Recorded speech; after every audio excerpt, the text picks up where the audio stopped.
Buenas tardes, mi nombre es Benjamín Olivares y hoy día vamos a realizar la ayudantía número 5 del curso de Análisis de Procesos Químicos, que consta de la realización de la simulación de un diagrama de flujos.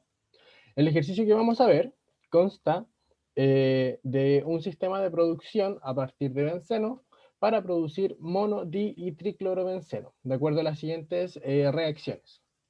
Existen 3 reacciones que ocurren en paralelo y todas reaccionan con cloro.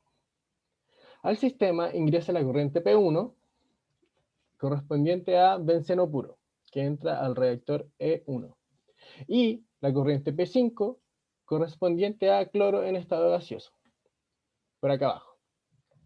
P1 y P6 ingresan a un reactor empacado con un determinado catalizador, y las cinéticas de las 3 reacciones se pueden asumir como irreversibles y de tipo elementales. Es decir, que la cinética de reacción para la reacción 1 va a ser una constante por la concentración de A por la concentración de B. Y así sucesivamente para la reacción 2 y la reacción 3. Puesto que la reacción de clorinación produce HCl en estado gaseoso, el reactor E1 posee 2 salidas, ya que la solubilidad de este es despreciable en una mezcla líquida. Y dado que la corriente P2 posee materias primas sin reaccionar, se propone recircular una fracción separándola en el separador 1 mediante las corrientes P3 y P4. Por otro lado, corresponde a una corriente que se purificará más adelante. P3, perdón, corresponderá a una corriente que se purificará más adelante. Antes de que ingrese la corriente de reciclo a E1, es necesario enriquecerla con cloro.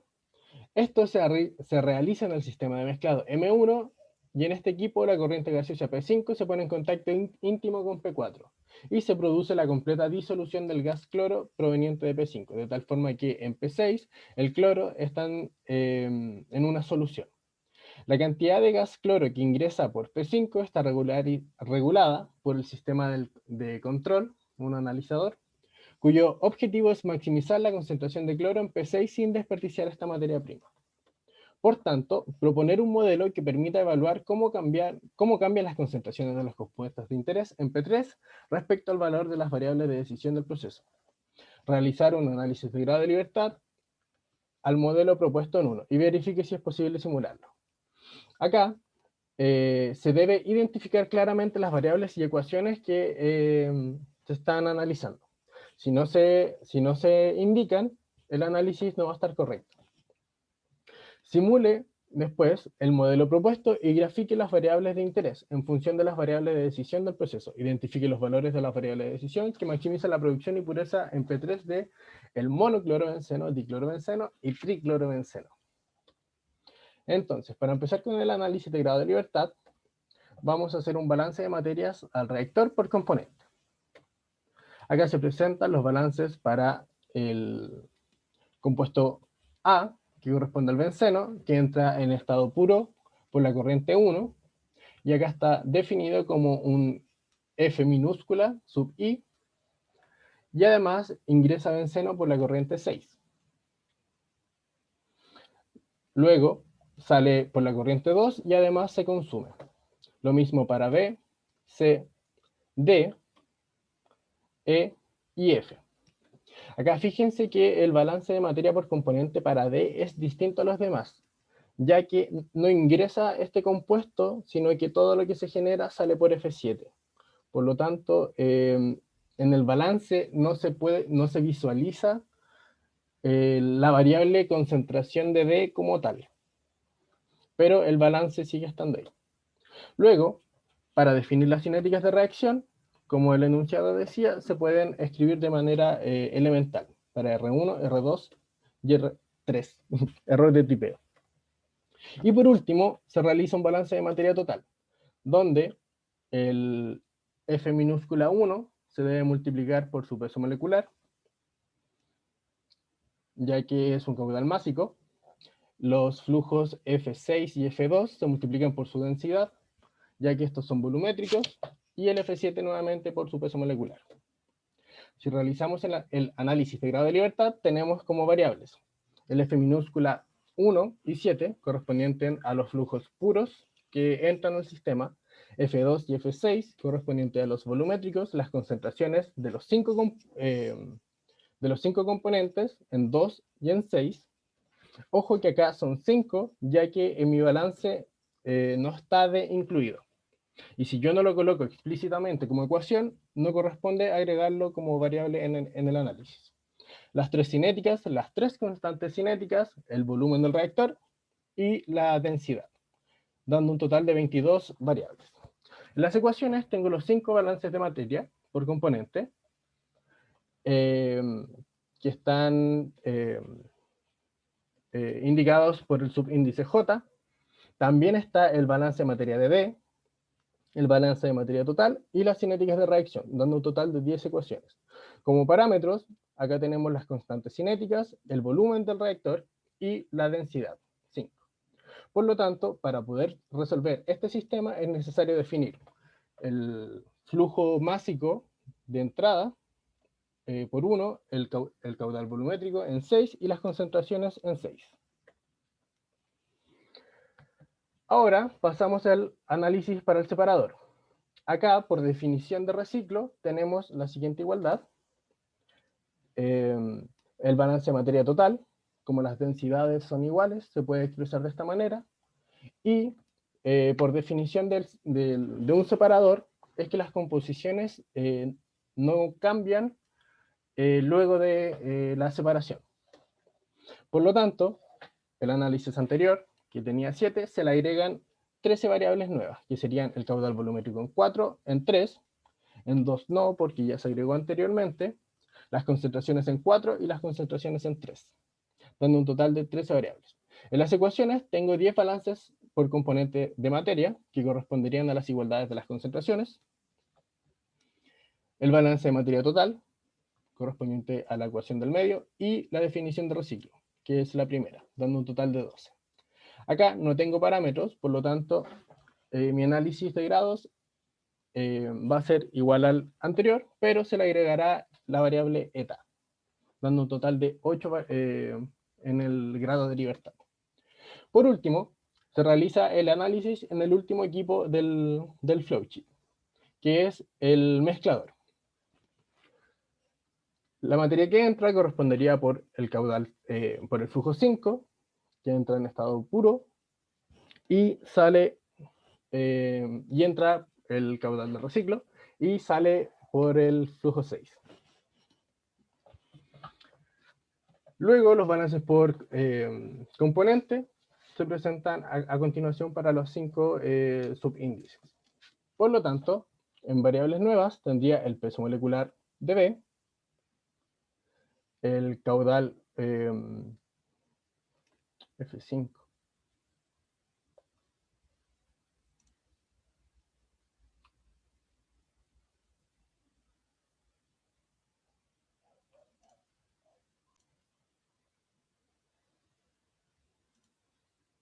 Disculpe, me había confundido con un término. El caudal de 5, y en ecuaciones tengo los 5 balances por componente más el balance de materia total. Acá en parámetros estaría el peso molecular de 5. Dando que para resolver este sistema es necesario definir la variable eta y el caudal másico en 1. Por tanto, en base a la información entregada por el problema, tenemos que para F1 es necesario evaluarlo para un flujo entre 20 a 80 kmol y el eta entre 0.1 y 0.9. Conociendo estos dos valores, nos da un análisis de grado de libertad de 0, lo cual nos permite resolver este sistema. Ahora, ¿cómo sería la estrategia de simulación para esto? Inicialmente, como en todos los problemas de simulación, partimos definiendo los parámetros del sistema, que corresponden a las variables que no se verán modificadas o que son propias de los procesos a evaluar. Luego se definen las variables de decisión que son netamente relacionadas a nuestro problema a resolver. Y luego se define qué línea del proceso se va a teorizar. En este caso se decidió por la corriente 6, por lo que ahora aparece una nueva línea llamada GP6. y dado que aquí se realiza la teorización, el proceso estaría iniciando en el reactor. Por último, se definen dos parámetros de iteración. La tolerancia y la diferencia. La tolerancia corresponde al mínimo valor permitido para que se cumpla un cierto criterio. En este caso, la tolerancia define cuándo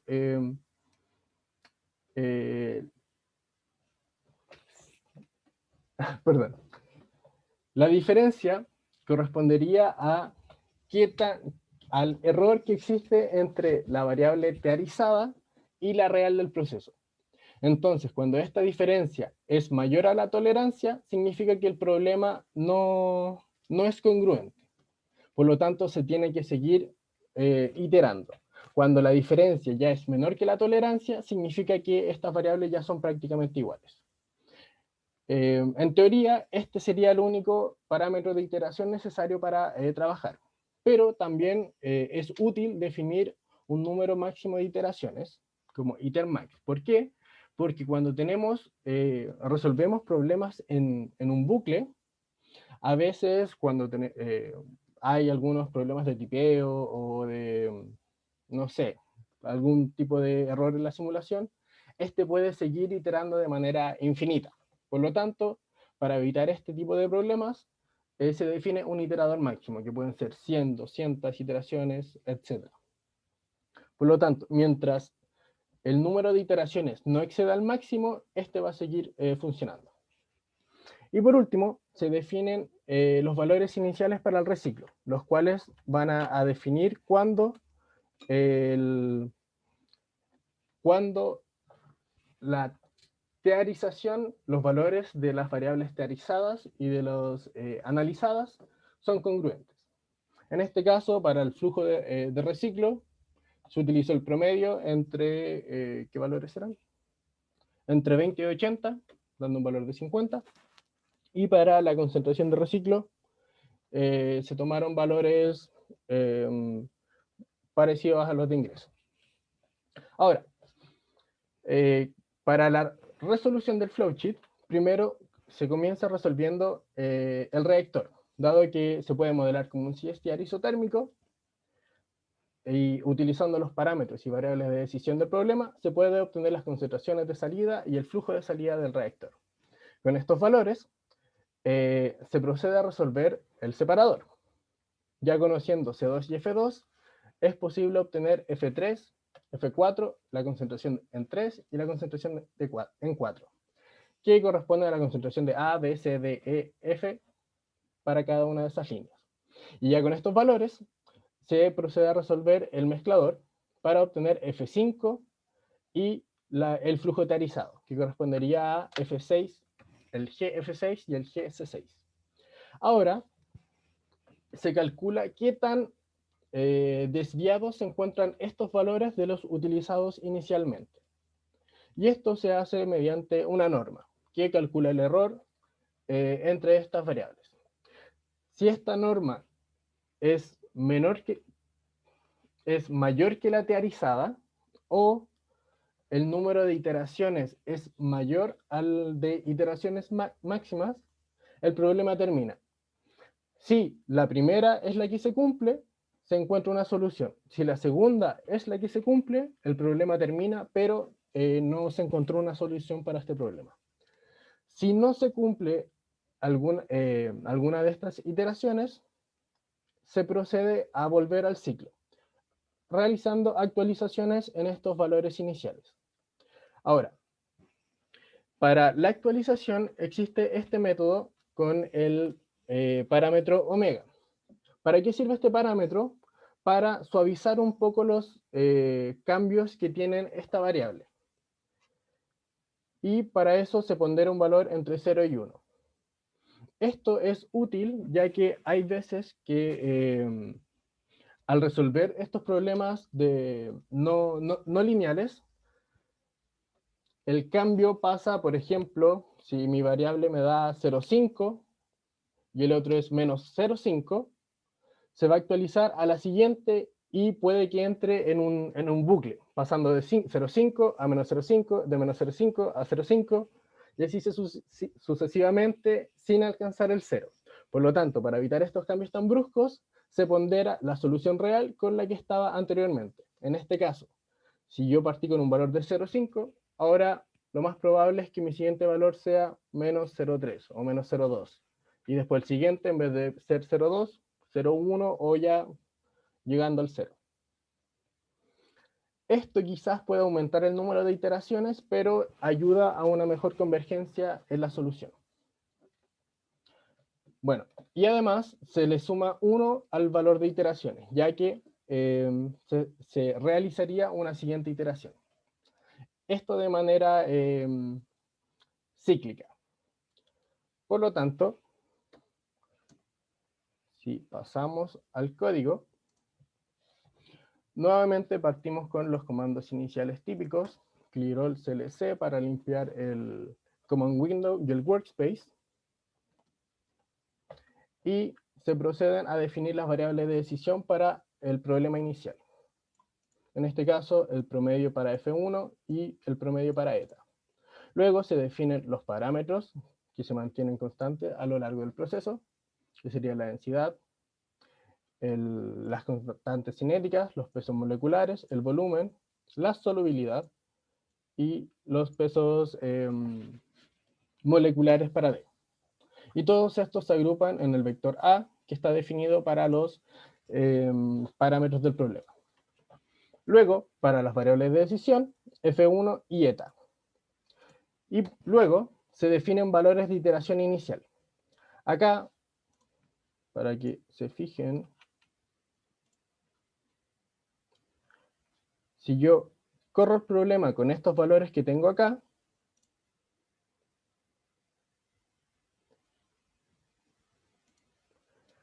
me da que el flujo de reciclo es 4.17. Yo puedo modificar esto a 15 y el problema pasa a 417. En vez de 2 acá le pongo 1 y el problema queda con los mismos valores. Por lo tanto, estos valores son iteradores iniciales de referencia para la resolución del problema y se utilizan para calcular la diferencia. Acá la diferencia se puede, dado que no se conocen los valores de resolución, se toma como un valor cualquiera. Ojalá sea alto para que la conversión tenga sentido. Se define la tolerancia, que es el valor mínimo que puede tener máximo que puede tener la diferencia entre las variables a buscar con los valores iniciales, y se comienza la búsqueda en el bucle. Acá el omega se define 0.8, pero podría ser un valor entre 0 y 1. Luego, para la resolución de esto, se tiene el siguiente script, que lo que hace es la resolución secuencial para un reciclo dado. Se define la variable de decisión, los parámetros, perdón, los variables de decisión, los parámetros, y se procede a resolver cada uno de los equipos involucrados. Acá se definió esta variable R para decir que el reactor en el problema corresponde a un CSTR. En el caso que se define un valor de R distinto a 1, se resuelve como un PFR. Y acá se proceden a obtener las concentraciones en 2 mediante la resolución del script de la función CSTR, la cual tiene las cinéticas de reacción y los balances de materia por componente para el reactor, lo que nos da el valor de las concentraciones en 2. Una vez tenemos las concentraciones, se calculan las cinéticas. ¿Por qué? Para poder calcular el F2, ya que este requiere conocer el valor de F7, que es igual a la suma de las velocidades de reacción por el volumen. Una vez tenemos F2 y las concentraciones, se pasa a resolver el equipo de purga, el cual tiene las tres ecuaciones vistas antes, que están definidas de esta manera. Acá están las 5 primeras ecuaciones, balances de materia por componente, y las otras 5 balances de materia por componente. De esta forma podemos obtener los valores de F3, C3, F4 y C4. Y ya con estos valores se puede resolver el mezclador, el cual tiene los balances por componente y los balances de materia. Ya con estos valores se retorna esta función, los valores de los flujos obtenidos, las concentraciones obtenidas y los flujos másicos.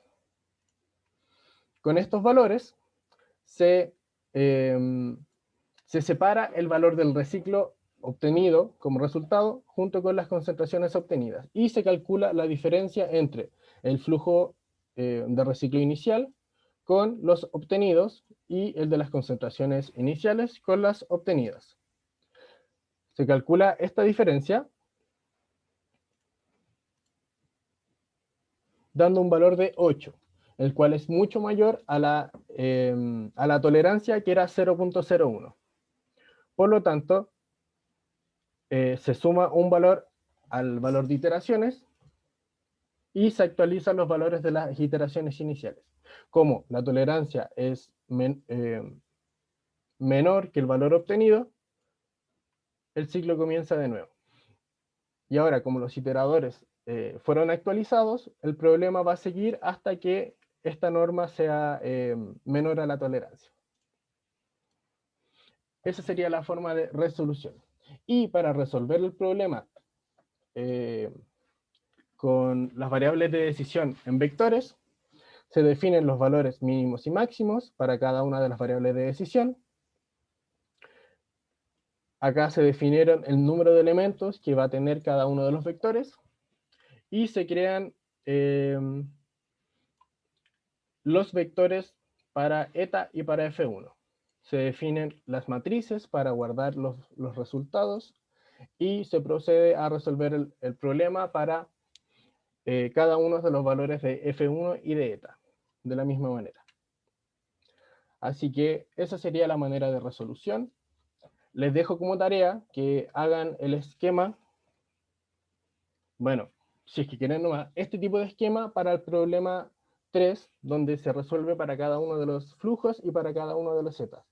Eso les puede ayudar a comprender un poquito más la teoría detrás de la resolución de punto fijo.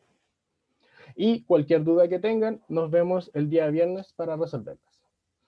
Que esté muy bien, cuídense.